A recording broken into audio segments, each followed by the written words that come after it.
President Cyril Ramaphosa, in his address to the nation last night, promising to take action to protect innocent people from intimidation, threats and looting.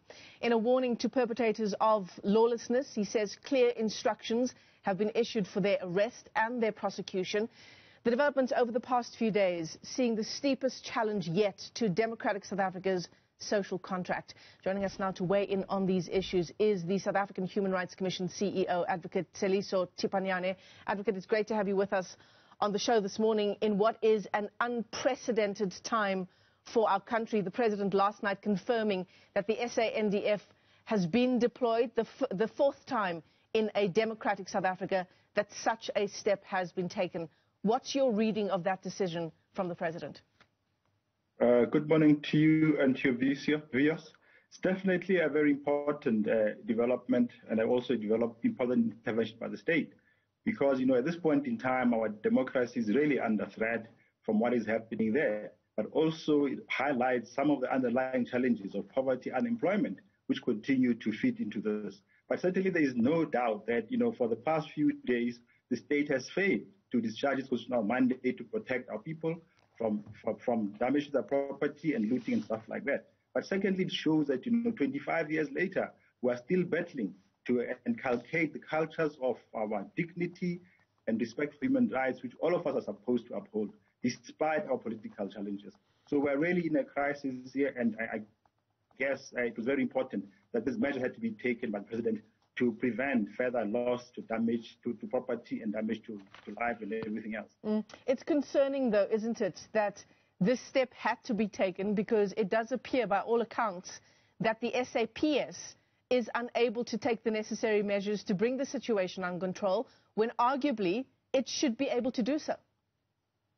There's a role of the police in terms of Section 205 to protect our people, to maintain law and order, but clearly the police have failed. And I think there will be a need for a reflection to see exactly what went wrong and what could be done.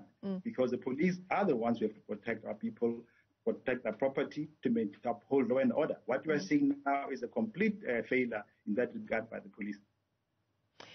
Give us your analysis of the situation this morning, Advocate Thipanyane, in terms of, what the President had to say in his address to the nation last night. There's one stark line where he says, and I'm paraphrasing here, he says we are now beginning to understand the impact of poverty on our people. I mean, that's a shocking statement to make from the President. Would you agree? It is a bit of a concern. I mean, the issues of poverty, unemployment have been in our country for quite a long time. We as a Commission have been raising these issues. Clearly, not enough has been done by government, but also ourselves as a country. What are we doing to ensure that, we do address these issues which threaten, our democracy? Mandela said poverty and unemployment on one hand will affect the whole country. This is what we're seeing today, just like with COVID-19. So we can't really say we're shocked. The issue is, what have we been doing? So more needs to be done by the President and the country and all of us. Because otherwise, if we don't address these things will continue. Our history shows for the last 25 years, 2008 in Alexander, that if we don't address underlying causes of poverty, unemployment, and then how do you expect people to uphold the law? At the same time, the state itself must do a little bit more better than it has done in the past to address these issues. Just look at the damage our economy has suffered because of these issues and failures by government as well as our people. How much of a role to play does our own government corruption have in the mindset of the people who are taking part in the kind of lawlessness and looting that we've seen? Because surely if government officials at the very top of our government can get away with the same thing, why not an ordinary citizen? We're here today largely because of the high levels of corruption and the failure by government to deal with corruption much more effectively. It undermines our economy. It undermines respect for the rule of law. How do you expect ordinary people to uphold the law when they see political leaders being corrupt and nothing much happening to them? So what happens from here on? So the next step that the President has chosen to take is, as we say, to deploy the SANDF. How do you see the next hours and days unfolding?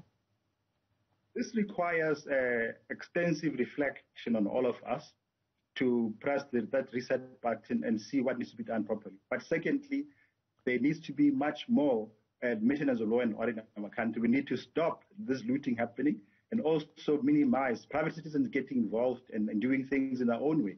Otherwise, we are basically leading to chaos in our country, and anarchy.